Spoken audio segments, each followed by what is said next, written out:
Si një ndër zonat me risk të lartë për zjarre gjatë stinës së verës, Mirdita ka shtuar kapacitetet njerëzore dhe logjistike për të përballuar çdo situatë emergjente që mund të krijohet. Plani i masave u prezantua gjatë një takimi me personelin zjarfikës dhe strukturat e tjera përgjegjëse ku morën pjesë dhe drejtori i përgjithshëm i shërbimit zjarfikës Arben Cara, si dhe kryetari i Bashkisë Mirdita Albert Mlyshi.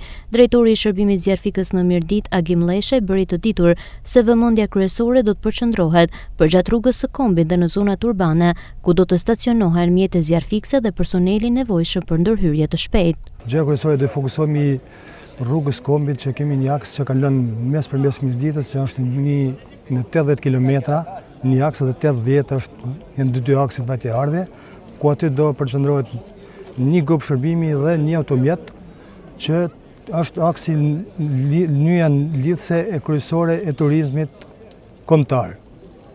Pjesë tjetër që do fokusohet është zonat urbane, qyteti Rrëshenit, kemi qytetin e Rubikut dhe qyteti i Repsit, ku edhe aty do fokusohet një grup dhe një automjet në periudhën e pikut të temperaturave, ku do fokusohen grupet gatshme që do jenë monitorim dhe ndërhyrje në mënyrë sa më të shpejtë për izolimin e vatrave të zjarrit para sa të mbahen për masa. Kryetari i Bashkisë Mirdita Albert Mlyshi kërkoi angazhim maksimal për të gjitha strukturat për të përballur me situatat që mund të krijohen gjatë muajve të verës, ndërsa drejtori i përgjithshëm i shërbimit zjarfikës Arben Cara buri theksin tek rëndësia parandalimit dhe reagimit në kohë për të shmangur përhapjen e vatrave të zjarrit. Duhet ju përgëzoj për çfarë keni bërë, po absolutisht pres një seriozitet, angazhim maksimal dhe gatishmëri dhe korrektësi për sa i përket këtij sezoni nga gjithë ju.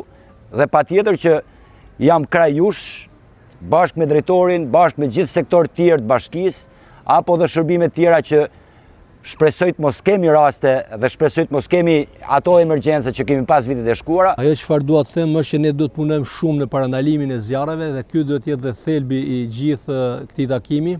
Të gjithë ne do të punojmë me komunitetin, të shpërndajmë informacione të rëndësishme, të dobishme. Kuptohet, është një verë e nxehtë. Ka filluar tashmë sezoni i verës. Deri tani nuk kemi pasur zjarre spontane, pra sporadike, gjë e cila ka bërë që t'i eliminojmë në një kohë sa më të shkurtër. Për shkak të terrenit malor, Mirdita mbetet një nga zonat më problematike sa i përket zjarreve. Vitet e fundit, numri më i madh i rasteve është regjistruar në sipërfaqe pyjore, duke shkaktuar dëme të konsiderueshme.